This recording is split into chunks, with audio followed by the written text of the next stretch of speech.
The Dissection and Reassembly of Cohen Hoard by Elesa Hagberg. Narrated by Benjamin Fife. Chapter 1.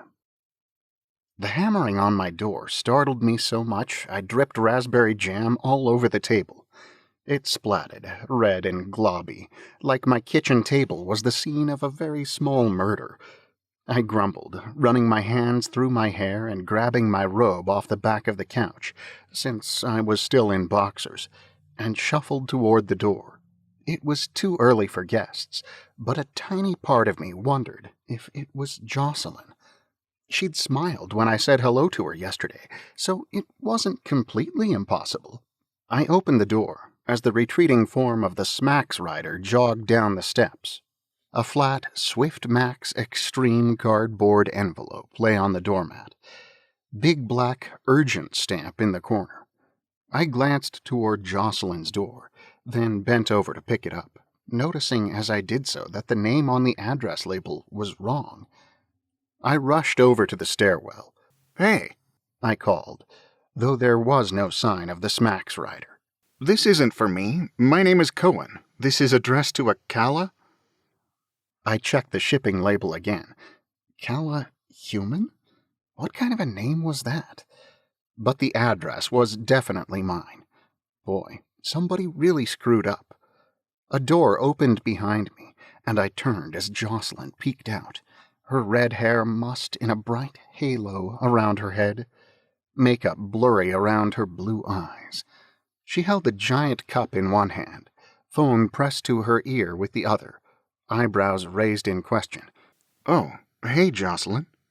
I tightened my robe and ran my hand over my hair a few times, knowing it was sticking up all over the place. "Sorry about the noise. Just got delivered something by mistake. Do you know, I looked down at the cardboard envelope in my hand to reread the name. Calla Human. She frowned in confusion, then looked away nodding. "I know," she said into her phone. "I said the same thing so many times, but she never listens to me." She noticed me still standing there and shook her head, waved her fingers at me, and shut the door.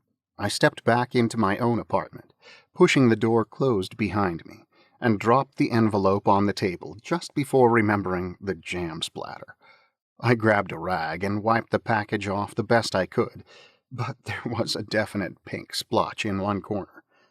I really didn't have time for any of this.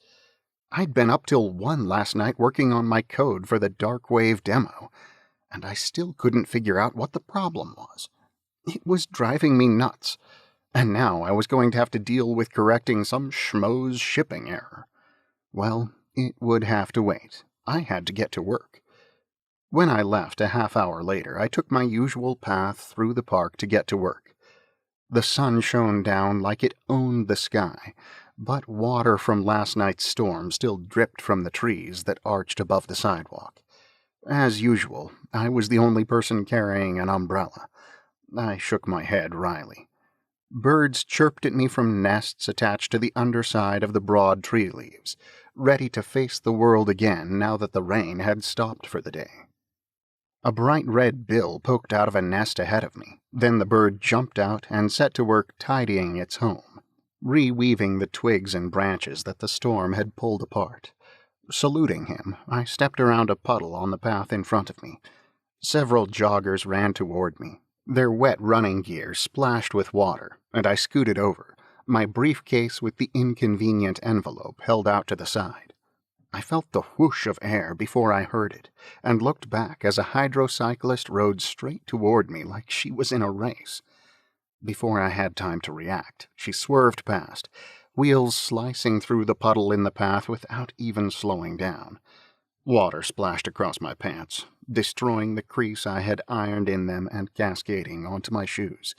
"Thanks a lot," I called after her, as she turned and headed toward a river the rain had carved into the landscape.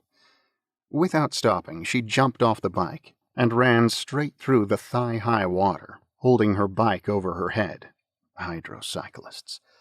Sure, they could go some places cars couldn't, but they were just so annoying. I hurried toward the Gridlock's building, trying to ignore the squishy, sucking sound of my shoes on the sidewalk. I had only just gotten settled at my desk when Mr. Steenrod came by. "There he is," he said, patting my cubicle wall. "How's the weather out there, Mr. Hoard?" "Dry and getting drier, Mr. Steenrod," I said with a smile. It was a silly question. Ever since they broke the weather 20 years ago, that question had been unnecessary. Daytime, here in Portland, it was sunny and warm. Nighttime, rainy. Well, no, not just rainy, more like torrential. Like the earth was a marble sprayed off with a hose, rinsing away anything that wasn't holding on tight enough. People still asked about the weather, though, an old habit that never seemed to rinse away. "How's the demo coming?" Steenrod asked. "Got it finished yet?" "Still working out that bug, but don't worry, it'll be ready for Friday, I promise." It had to be. We were running out of time. Automated safety features, affectionately called autosave, had revolutionized driving for a large part of the population, but there was still plenty of room for improvement. While we were still a few years away from truly driverless cars, the advanced collision avoidance technology of autosave had cut traffic accidents in half. Darkwave's purpose was to fill in the gaps by connecting all the vehicles, traffic lights, and other smart traffic signals into a sort of collective intelligence. Darkwave's AI functioned as the central brain, coordinating all the moving parts so that traffic ran fluidly, more safely, more coherently. Testing for the Darkwave product had gone as planned.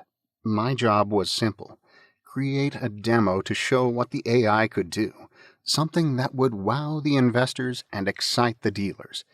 It should have been so easy, but there was a bug in the demo code that kept rearing its head when I least expected it. Every so often, for no apparent reason, the whole thing would crash and reset the system. It made no sense, and it was driving me crazy. But I'd figure it out. I always did. "You're sure it'll be ready?" Steenrod brushed the cubicle wall fabric. "If we need to postpone again, we can, and I'd rather know it now than at the last possible second." I held in a sigh. It was too late to postpone. It was Monday. The launch was this Friday. But Mr. Steenrod had been tiptoeing around the whole thing for months. Besides the fact that Darkwave was a huge, powerful, life-saving tool, it was also Gridlock's first new product since Steenrod's wife passed away after a short battle with cancer 2 years ago. She'd been the publicity manager, and not only had he fallen apart when she died, but Gridlock's nearly had as well. Darkwave was a crucial step in keeping the company afloat, and we all knew it. My guess was that Steenrod had been dragging his feet because he just didn't want to move forward without her. No, it'll be fine," I insisted. "Even if I have to scrap the whole demo and start over, I can. We'll be ready." There wasn't time to start over, but it didn't matter, because I was going to figure this out before lunchtime today if all went as planned, and then we could go on with our lives. Steenrod smiled and shook his head doubtfully. Then he took me by the shoulder and stared deeply into my eyes, like he was looking for something. I gulped and tried to maintain eye contact, but the awkwardness made my eyes sting, and I started blinking like he was spitting in my eye, not staring into it.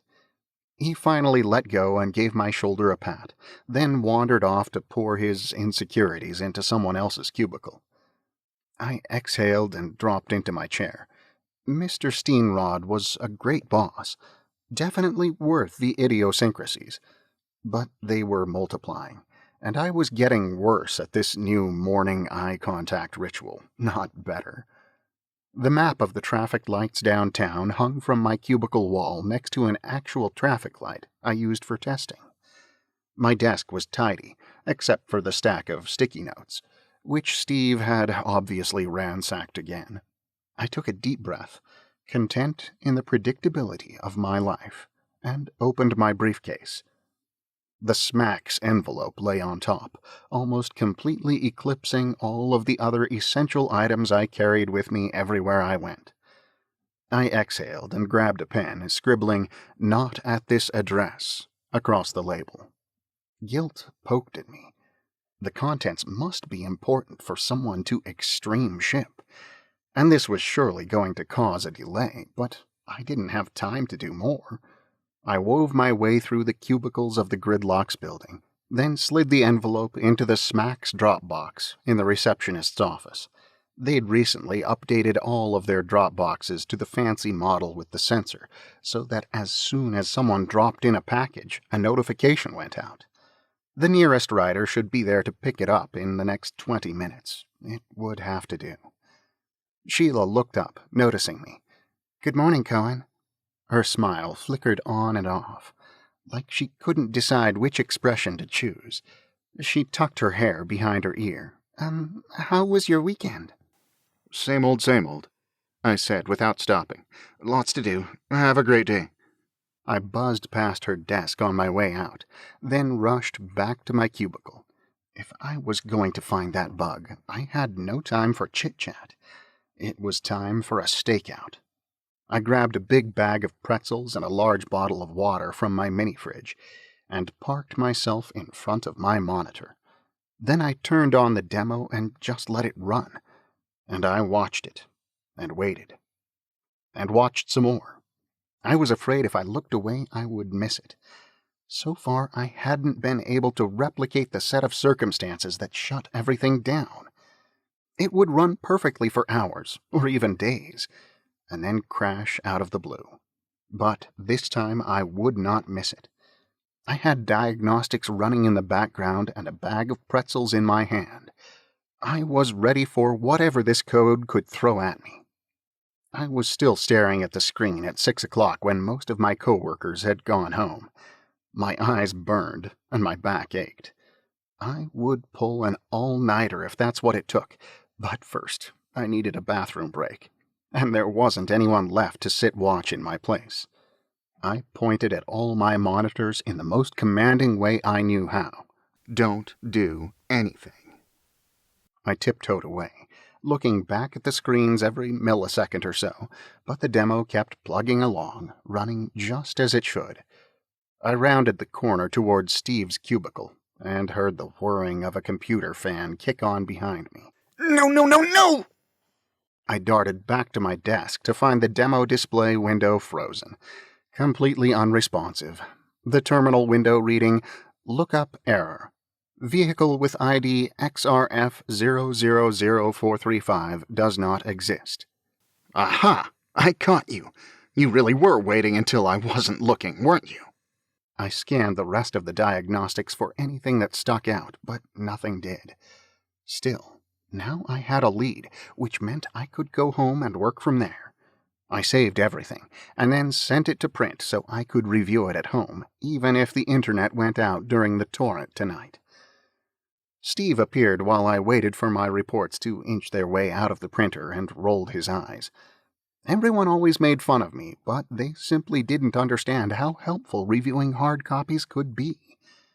Half an hour later, my footsteps echoed in the stairwell as I climbed toward my apartment on the 4th floor. I whistled tunelessly, listening to the sound bounce around the concrete and metal enclosure. I'd picked a flower on my way home, and now I laid it on Jocelyn's doormat. As I did so, I noticed my own, and a shipping envelope lying on top of it. I marched over, and as I neared, I noticed the pink splotch in the corner, and my own scribbled note.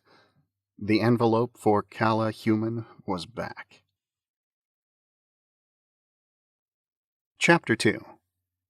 Had Smacks even looked at it before they'd sent it back to me? The address was mine, and sure, Cohen Hoard and Calla Human started with the same letters, but that was no excuse for Ms. Human to have her packages delivered to my door. There were no previous tenants in my apartment by that name that I knew of. It made no sense. The envelope was shipped from Muster Incorporated, but I'd never heard of it.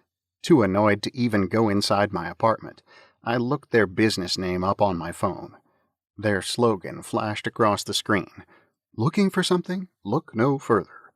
What kind of crap slogan was that? It didn't tell me a single thing. Yes, I was looking for something, their contact number, but there wasn't one. I grunted in frustration. Companies that didn't list their contact number drove me crazy. What if someone needed to talk to them immediately? I squeezed the envelope a bit, the thin cardboard giving under my fingers. The envelope was mostly flat, except for a small bulge in the middle, square and hard. Dental floss, maybe? Who would extreme ship a box of dental floss? I walked over and knocked on Jocelyn's door. A few loud heartbeats later, it opened, and Jocelyn stood in the door gap wearing tight cut-off shorts and a low-cut tank top with the words "Heart Attack" printed across the chest. My heart thudded painfully inside of me, like it was taking the words as a command. She seemed confused to see me standing there, but she always seemed confused to see me standing at her door, like it was strange for neighbors to stop and check in with each other from time to time. "Oh, hi. Do you need something?" she asked, pulling on a pair of running shoes, shimmery earrings dangling from each ear. "I'm just heading to work." Heart Attack was a sports bar downtown that specialized in beef hearts and hot employees.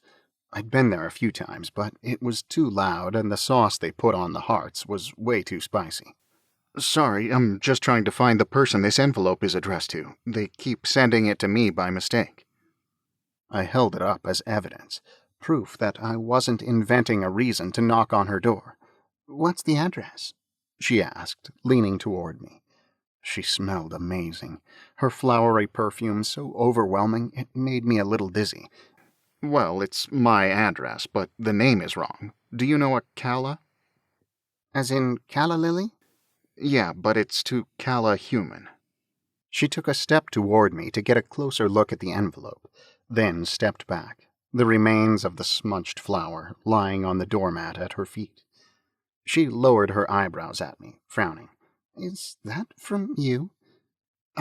Well," I coughed, trying to dislodge whatever had wedged itself in my throat. Listen," Jocelyn cut me off. "I've never heard of that human person, but I gotta go. If I don't leave now, I'll be late again, and my boss will kill me. Good luck, okay?" The door banged shut in front of me, leaving me standing with a ruined flower at my feet and a mystery envelope in my hand. The door on the opposite side of Jocelyn's opened, and Mr. Suggs stuck his head out. "You say you got a shipment there that ain't yours? Mine belong to me. I been waiting for a delivery all day, but nobody come. I got better things to do, but do you think they care?" Mr. Suggs had nothing else going on, and he knew I knew it. He was nearly 80 years old, short and round, with ears like the wings of an airplane. They must have given him superhuman hearing, because he always seemed to know what was going on out in the hallway. "Let me see it, kid. It's probably mine." Mr. Suggs beckoned to me like there was a line of people rushing up the stairs to claim the envelope right out of my hands. I headed toward him with a sigh. Sorry, Mr. Suggs. Unless your name is Calla Human, this is definitely not for you." He snatched it out of my hands and held it out, stretching his arms to get the small print far enough away from his face so he could read it. His outfit was surprisingly similar to Jocelyn's, though his tank top and shorts were grubby and faded, and he had a large amount of white hair poking jauntily out of his enormous ears. The cardboard envelope flapped against my chest when he shoved it back at me, and I grabbed it to keep it from falling to the floor. "That ain't no name," he said, like me and my shenanigans had seriously inconvenienced him. "You tell me if you see my shipment. I need those catheters tonight." I opened my mouth to respond, but the door banged shut before I had the chance. It was possible that Calla Human was in this building, and the shipper had simply gotten the apartment number wrong. But if I knocked on every door, it would take forever, and I'd had my fill of doors in my face for one day. I spun and headed down the stairs to the building manager's apartment on the first floor, and pounded on the door a few times. Esteban answered with a grin when he saw me. His short hair was gelled and spiky. sitting like a black crown above his pencil-thin eyebrows and his deep dimples. His standard black button-up shirt and khaki slacks were well pressed. I'd always thought it was a uniform, until he'd told me he'd dressed that way so that people would take him seriously. "Hey, Cohen, how's it going, man?" He pulled the door open, so I followed him inside. Hi, yeah, this envelope was delivered to me by mistake. I'm thinking maybe they got the apartment number wrong. Is there a Calla Human in the building, or is that the name of a former resident? Esteban snorted. A who? He took the envelope when I handed it to him, looked it over, then sat down at his desk. I would think I'd remember if I ever heard that name before, but I'll double-check for you. He clickety-clacked on his keyboard for a few seconds. "So," he said, glancing at me over his shoulder as he waited for the software to load, "you ask out that girl from work yet? Sheila, I think?" Oh, yeah, I decided we didn't have much of a future anyway, so... I ran my hands through my hair, leaving it standing on end now that I'd loosened the gel. "What do you mean? I thought she was super into you." I shrugged. What's the point if it's not going to last? He raised an eyebrow at me. "There's a lot of point, and if you need me to explain it to you, you're more hopeless than I thought." He chuckled when I leveled a look at him. "Cohen, you gotta stop playing it safe all the time, man. She might have been good for you. How will you ever know if you never take a chance?" I shook my head. It's okay. I'm saving myself for Jocelyn. I said it with a grin, though I was only half joking. Esteban laughed. "So you asked her out yet?" I know this is something you won't understand, but I actually like to be friends with a woman before I date them. "Aren't you two friends yet?" Well, yeah. I mean, we're neighbors, so... He snickered and typed some more. I cleared my throat.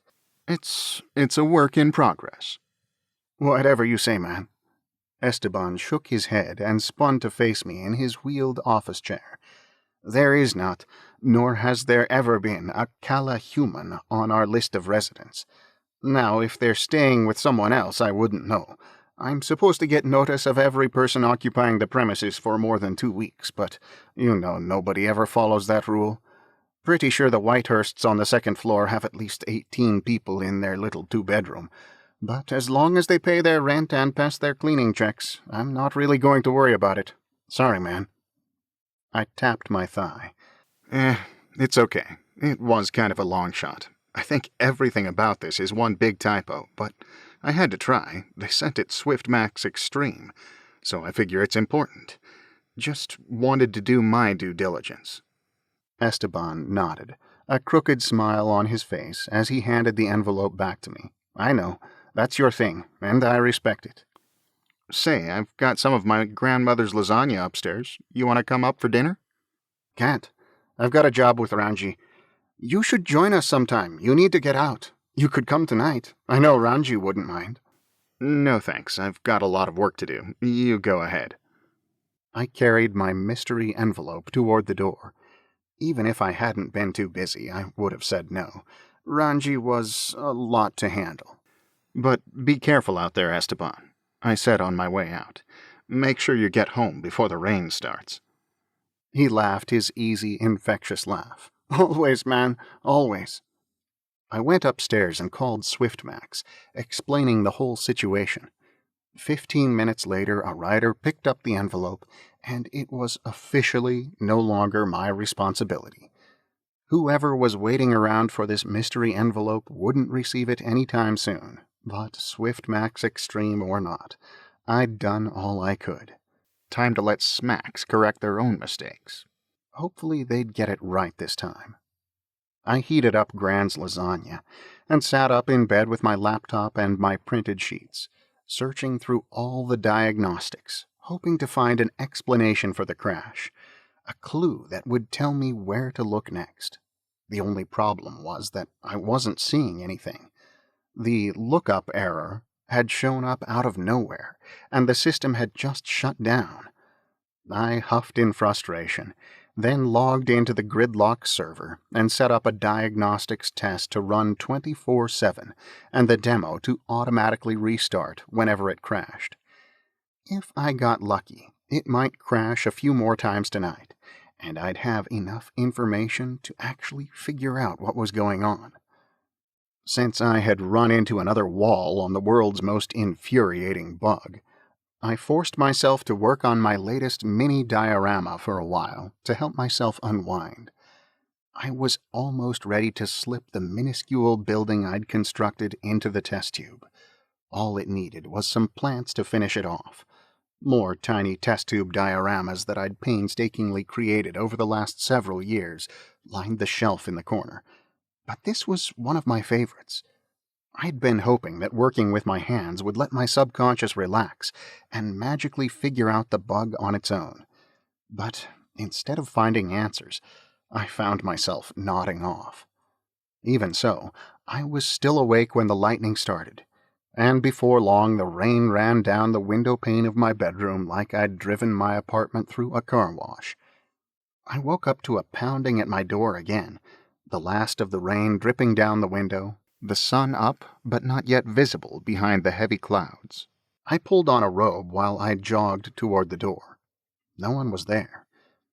But on my doormat, lying there like it couldn't bear to be apart from me, was my old friend, the Swiftmax Extreme envelope, white sticker slapped over my "not at this address" note. Even from my height, I could see the addressee name, Calla Human. Growling, I stooped and picked it up, then slammed the door behind me. I poured myself a giant bowl of cereal, glaring at the address on the shipping label.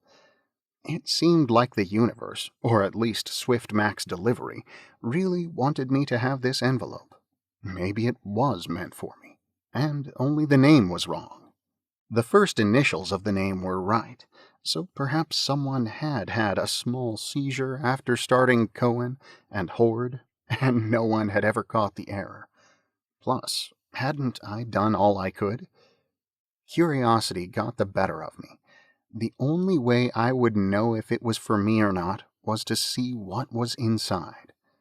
I pushed my bowl out of the way and held the envelope in front of me, pulling gently at the tear-open tab, trying to keep the cardboard intact as much as possible.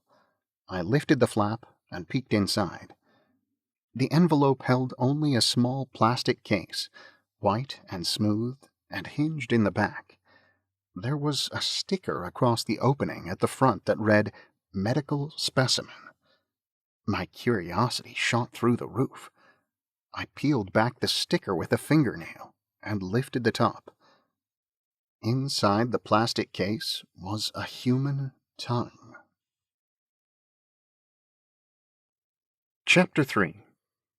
Ah! The little box clattered softly to the table as I shoved my chair back and jumped up, breathing deeply through my nose a few times. A tongue. Why would someone send me a tongue? Why would someone send anyone a tongue? I stepped to the sink, downing a large glass of water before I turned back to the table again. The pale pink appendage lay in its open case, mocking me, like it was blowing a long, soundless raspberry. I blinked, not sure whether I felt more confused or unnerved. Was this how medical specimens were always transported? Body parts just biked around the city? So what now? Should I take it to the police?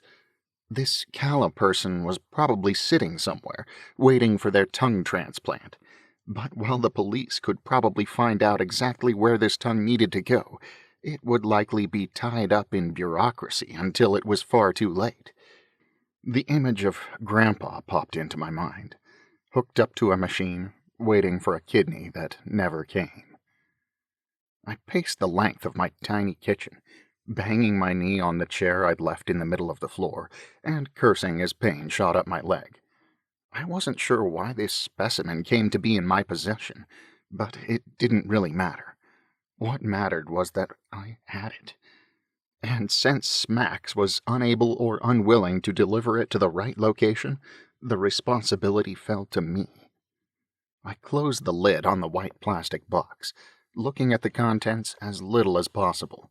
and pressed the medical specimen sticker back in place as smoothly as I could. Then I slipped it back into the envelope and carefully taped it shut. It was time to take matters into my own hands. I hated to pay for a cab, but I didn't have time for the bus. The car picked me up outside my apartment building, tires sloshing through the puddles from last night's rain like a boat through a river. I was expecting it, though, standing as far back from the road as I could to keep my shoes dry, an umbrella over my head to protect me from the rain runoff of the buildings and trees. The cab driver looked like she had just survived an explosion. Her clothes were tattered and frayed, and her hair stood on end. Grunge had come back with a vengeance the last few years, and apparently she was a huge fan. "Good morning," I said, sliding into the back seat. "You got the address?" She nodded. "Yeah, we're good. It's all good. Don't forget to buckle up." I sent a quick text to Mr. Steenrod. "Dealing with a minor emergency. Will be a bit late. I'll tell you the crazy story as soon as I get there." The driver peeled out into the street, and we were off, water from the puddles we splashed through cascading over us like waves in the ocean. I secured my seatbelt and held on, peering around her head to try to see the road in front of us through the water and wipers. My phone dinged. A response from Mr. Steenrod. "Not a day for emergencies. Can you take care of it after work? I need you here." Great. Sounded like Mr. Steenrod was in full stress mode. If I didn't get to work soon, he would erupt like a geyser. I typed in a reply, promising to get there as quickly as I could. I'd have a lot of apologizing to do if I survived this car trip. "My name's Cohen," I shouted. I didn't need to shout, but the speed and the splashing of the water against the windows made everything feel louder than it was. "What's yours?" Ruby, I guess." She swerved around a car in front of us, and I closed my eyes to avoid seeing my death bearing down on me. "Pleased to meet you," I shouted back. I know some people prefer not to talk to their drivers, but how am I supposed to ride around in a car with someone if I don't even know their name? It's just basic human courtesy. And we were still alive, so I kept talking. "How long have you been a cab driver?" She scratched her matted hair and swerved needlessly back and forth across the street. A while. Listen, do you mind if I turn on the radio? I gotta focus on the road, you know." She turned on the radio, which screamed at both of us. I texted my grandmother to give myself something else to focus on besides my impending doom. "Morning, Gran. Is your car still leaking oil? Do you need me to come check it out?" "Thanks, sweetie. But Lenore's nephew is a mechanic. He took care of it for me." "Oh, okay, great. I didn't have time to go over there anyway. But I mean, her neighbor's nephew? Was she fine with just anyone working on her car these days?" "Sounds good. Let me know if it gives you any more problems." "I will. Gotta go. Taekwondo class is starting. Love you." I pulled out a copy of my diagnostic report, but trying to read it during Ruby's driving nauseated me. I gave up and shoved it into my pocket, then pressed my face against the window, watching the trees as they flew past, their branches heavy with the water from the rain. We pulled over on a quiet side street in the industrial side of town, an area I'd never been in before. The car stopped so suddenly, only the seatbelt saved me from ejecting straight through the windshield and gliding through the puddles like a speedboat. I wanted to thank her, but worried that if I opened my mouth to speak, what little breakfast I'd eaten would end up all over the upholstery. Almost before I'd shut the door, she was gone. The Muster Incorporated building was small and gray and indistinguishable from any number of similar small gray buildings scattered across Portland. There were no signs posted out front, but the street number stamped on the door matched the one on the envelope, so the tongue must have been sent from here. Everything on this side of town was concrete and gravel, with barely enough soil to support the ever-determined plant life. Compared to the rest of the foliage in the city, this area seemed almost dead. A few buildings over, a woman in coveralls whacked down the vines, weeds, and tropical flowers that had the audacity to grow. From Muster Incorporated's website, it was impossible to tell what the company actually did. I didn't know if they provided a service or a product. The website looked like somebody's brother-in-law had designed it 20 years ago as a favor. Maybe while I was here, I could convince them to hire me for a website redesign. I hadn't done a website in a while, but a little side income never hurt, and these poor people needed it badly. I pulled open the glass door and walked into the reception area. There was no one at the reception desk, just a yellow note in the middle reading, "Be right back," with a smiley face on one side. I dinged the bell on the counter, then sat in one of the green plastic chairs. An idea struck me, and I pulled a black marker out of my briefcase and scribbled out my address on the envelope. I went over and over it with the pen so that nothing but black remained, and no oversight or laziness on the part of the delivery rider could cause this envelope to come back into my life. And then I waited, and waited. I considered leaving the envelope on the desk and being done with it. But if whatever error that had sent it to me in the first place was in their system somewhere, and they just turned around and sent it to me again, I'd be right back where I started. My phone dinged. "How's it going, Mr. Hoard? Everything all right? How soon can we expect you in the office?" Steenrod was getting antsy. So was I, come to think of it. How could you run a business like this, with no receptionist on duty at all? I silenced my phone, walked back up to the receptionist's desk, and rang the bell again. "Hello? Is anybody there? You've got a potential customer out here." I could be a customer, if I had any idea what they did here. The only clue I had so far implied that they either cut out people's tongues, or collected tongues that had been cut out by other people. I wrinkled my nose. It didn't seem like the tongue belonged here any more than it belonged to me. This was just a boring office. A guy with a black afro, possibly just out of high school, peeked around the wall behind the receptionist's desk. He must have heard me yelling, but he still seemed shocked to actually find someone standing there. He stepped hesitantly around the wall, checking once behind him, and then came around to the receptionist's desk. "Can I help you?" His voice was unexpectedly deep for someone wearing pants that tight. "Yes, this was sent to me by mistake." I set the envelope down on the counter between us, spinning it so the address label faced him, trying not to think about the thing that lay inside. It shipped from this company, I believe. The boy looked at the envelope and up at me. He looked back over his shoulder, at me, down at the envelope, and up at me again, his afro bouncing back and forth. "Where did you get this?" "It was delivered to my apartment. It was my address on the label, but that's not my name." He looked at me as though to say, "Duh," then looked back over his shoulder again. "So, can you take care of it for me? I want to make sure it isn't sent to my address again. Maybe you can pull up the shipping label in your system." I gestured toward the computer on the desk, and he glanced at it like someone might look at a porcupine they'd just found in their bed. "You say this came to your apartment?" He seemed so confused I started to feel bad. Perhaps I needed to handle this differently. "Yes, it came to my apartment." It was the tone I used when I talked to Mr. Suggs' dog. "My name's Cohen. What's yours?" "Jimmy Lewis, Jr." He said it all in one breath, like he was glad I finally asked him something easy. "Nice to meet you, Jimmy Lewis, Jr. Listen, I really need to make sure that this shipment is handled correctly. Can I talk to someone who can help me?" He shuffled on the spot, like the question was way above his pay grade, then spun and walked back around the wall behind the desk. I drummed my finger on the desk a few times and checked my watch. It was nearly 9 o'clock. If I didn't make it to Gridlock soon, Mr. Steenrod's head might literally explode.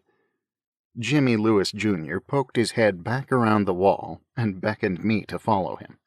I groaned. They weren't going to make this easy on me, were they? Couldn't the shipping manager just pop out and take this problem off my hands? I followed Jimmy down a hall as sparsely decorated as the front office, passing a few closed doors on the way. We stopped beside one, no different from the rest. Cheap wood slabs set into dingy white walls. He knocked, then walked away, disappearing behind another door identical to this one. "Come in." I opened the door, envelope in hand, and stepped inside. A woman sitting behind a gray metal desk smiled at me. She must have been close to my age, probably early 20s, but the way she sat, even the way she smiled, somehow conveyed confidence and authority in a way that was undeniable. She wore a navy blue blazer, and her shiny black hair just brushed across her shoulders. She was pretty in a subtle way that somehow made it clear that she couldn't care less whether I thought so or not. "How can I help you?" She motioned toward one of the chairs, and I tried not to sigh visibly. This was a simple problem, one that we could manage without anyone having to sit down at all. I sat and passed the envelope across the desk to her, wondering if she knew what it contained, and if the thought of it made her as queasy as it made me. "This envelope was shipped to my address by mistake. That's my address under the black marks." I pointed at the black scribbles beneath the name Calla Human, suddenly embarrassed, like I'd scribbled all over the couch. "I've tried returning it through the shipping company, but they keep sending it back. So I figured, being Swiftmax Extreme, it was urgent that it get where it needs to go as soon as possible." She smiled, her eyes softening. "That's very thoughtful. Someone else in your shoes might have just thrown it away." "Oh, I don't know," I said, unnecessarily shy at her compliment. "Most people try to do the right thing most of the time." She raised her eyebrows. I cleared my throat. "I guess maybe I shouldn't have crossed out my address now that I think about it. Now you don't know where not to send it next time." I scratched my neck. I was supremely curious as to why this little out-of-the-way nothing company was sending a tongue to anyone. But that was beside the point right now. "Should I give you my address, or, do you happen to know where it needs to go? Is Calla Human a person? Do you know?" She pulled the envelope toward herself, reading the label as she did so, and looked up with that same smile. "You're in luck. The envelope is addressed to me." "You're Calla Human?" I asked, confused and derailed. She clearly had a tongue of her own, and she didn't seem like the kind of person I pictured dealing in black market tongues. Nothing about this made a lick of sense. I smiled at my unspoken pun. She held out a hand. "Nice to meet you." "Cohen Hoard, nice to meet you too." Her hand was soft, her handshake strong, and I wondered suddenly what it would be like to arm wrestle her. "No offense, but your name sounds like something a robot or alien would use to try to fit in." She lifted her shoulder. "One does what one can." I grinned and she grinned, and time stood still for one long heartbeat. I cleared my throat. "Why did you send it to yourself?" I knew it wasn't any of my business, but this envelope begged so many questions, and I felt like I deserved at least an answer or two. "I didn't," she said with a small shake of her head, tapping the envelope against the desk. "It came from our corporate office. They must have somehow entered your address into the shipping label by mistake. I'm sorry you had to come all the way down here, but I really appreciate you taking the time." Her smile was so genuine it almost made me forget what a huge hurry I was in. If I'd had the time, I would have liked to stay and find out more, but not today. "Happy I could help," I said, "but if you'll excuse me, I really must be going." "Of course," she said, standing and walking around the desk toward the door. "We don't want to keep you." She held the door open for me. "Thanks again." I stopped in front of her, not quite ready to walk away. "Just out of curiosity, why is your corporate office sending you that?" Calla's face fell, and she pushed the door closed, leaning against it. "You opened it?" Her voice was small and tight. Oh, cripes. Why was I such a buffoon? It may not have been technically illegal for me to look inside the envelope, since it was sent to me, but it was definitely idiotic for me to tell her I had. No. I was a horrific liar. "You did." Her composure shattered, and she clung to the doorknob like it was the only thing keeping her upright. "Why? Why would you do that? What in the world were you thinking?" "I was thinking it was for me. They sent it to me 3 times. I shouldn't be yelling at her, but she was making me extremely nervous. She ran her free hand over her face. Then her gaze flicked around the room like the empty paneled walls could fix whatever conundrum I'd caused. I held up my hands in supplication. "Listen, I'm sorry. I really am. I know I screwed up. But if I don't get to work in the next 30 minutes, I'm going to lose my job. So I gotta go." I pointed at the door, the one she was blocking with her body, to remind her that she was the only thing standing in my way.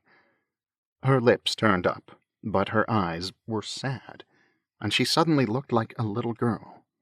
"I'm sorry, Cohen. I can't let you do that." Chapter 4.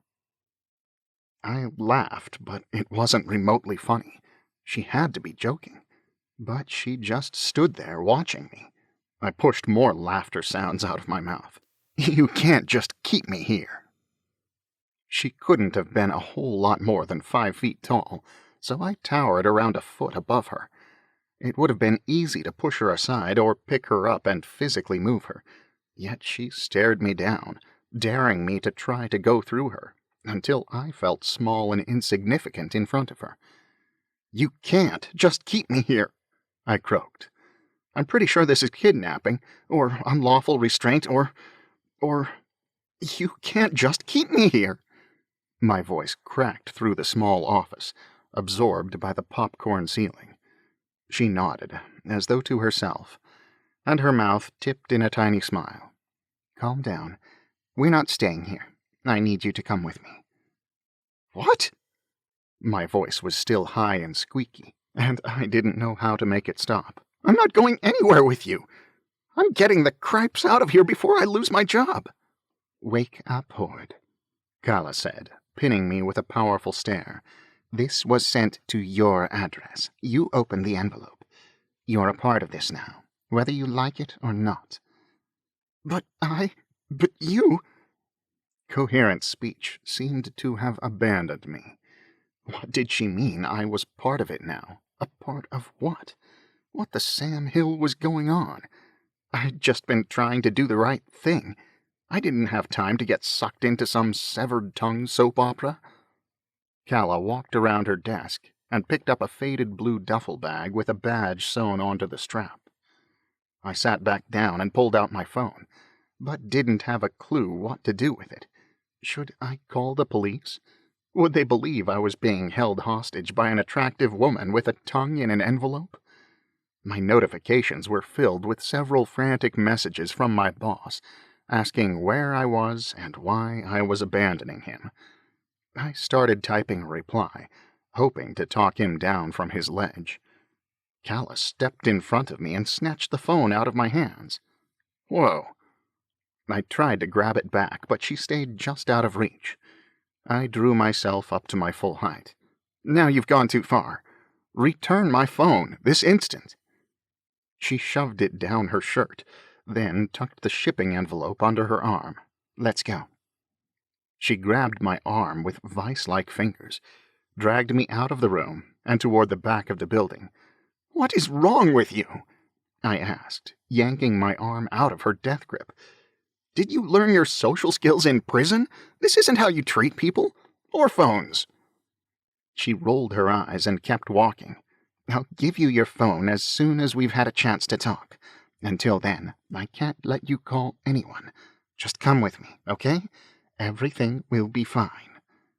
It was absolutely not okay, but I wasn't leaving without my phone, and I couldn't see how to get it from her without digging it out of her shirt by force. The very idea made me cough uncomfortably. We approached the back door and walked out to a parking lot dotted with a few cars, rusted and tireless and grown over with vines. Calla led me across the parking lot and toward a narrow alley where vines assailed the walls. Then she pushed aside a curtain of greenery, revealing a door. She opened it and ushered me through. I stepped out of the bright mid-morning light and into the darkness inside. Fluorescent tube lights hung from the ceiling, and cardboard boxes lined the walls. My first thought was that the warehouse was full of people, but then my eyes adjusted to the dim light. Nope. I spun back to the door, reaching for the knob, but Calla grabbed me and turned me back around, pulling me into the warehouse stuffed with nightmares. They were mannequins, white and red and beige mannequins, with their faces cracked and broken, leaning all over each other in carts. Chipped wooden mannequins stood in rows like soldiers preparing for battle. Mannequins with missing limbs and extremities lay on top of each other in a pile next to a shelf full of legs. Calla towed me deeper into the room. "What is this place?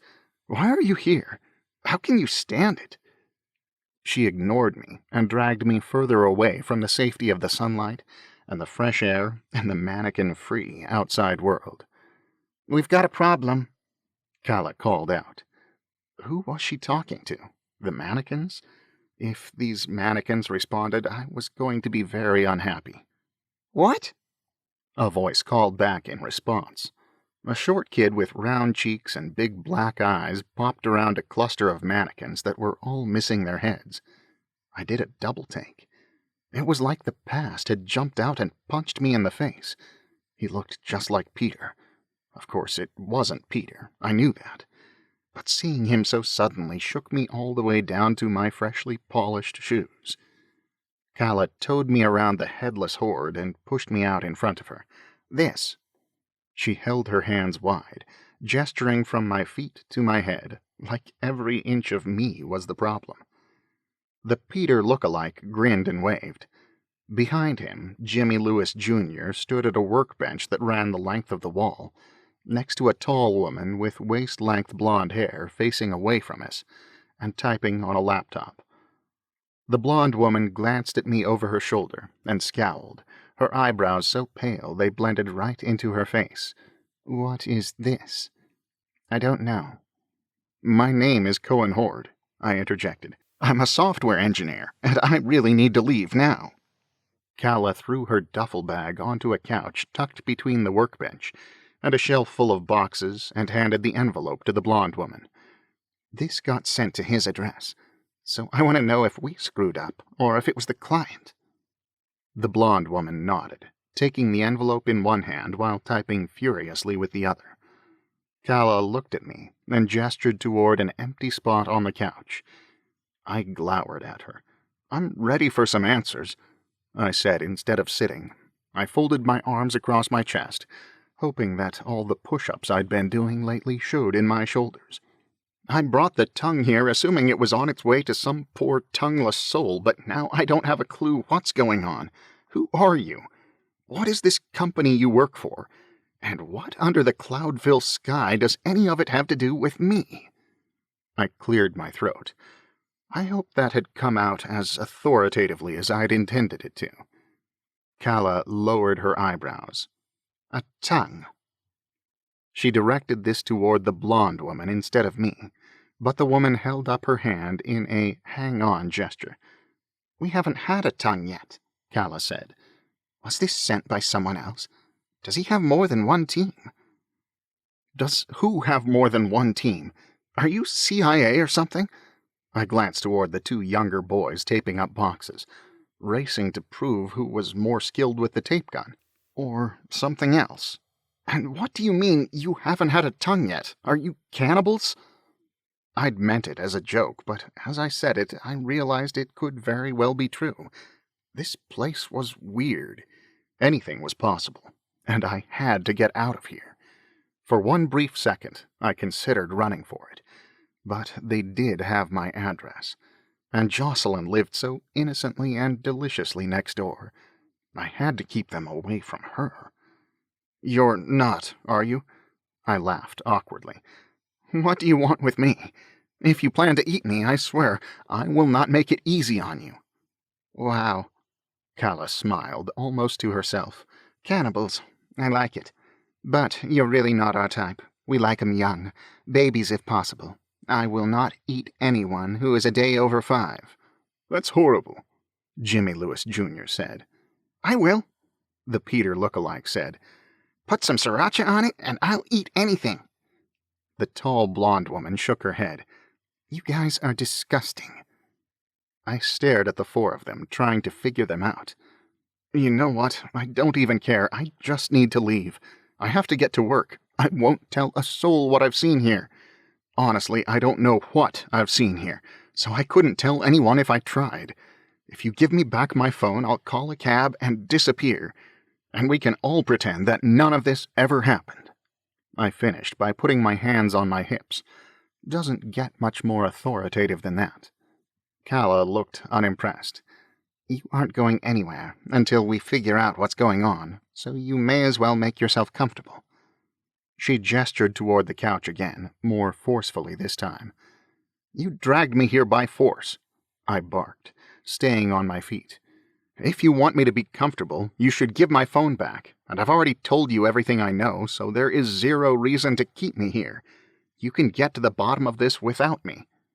The tall blonde woman walked up during my speech and handed me a water bottle. "Thank you," I said, twisting off the cap and taking a swig. I sat on the couch before remembering that I had no intention of sitting down. Drat. I couldn't stand back up now. I took another drink and smiled in what I hoped was a somewhat threatening way. The water tasted off, like maybe the plastic was leaching into it. Calla looked at me like she was trying to see inside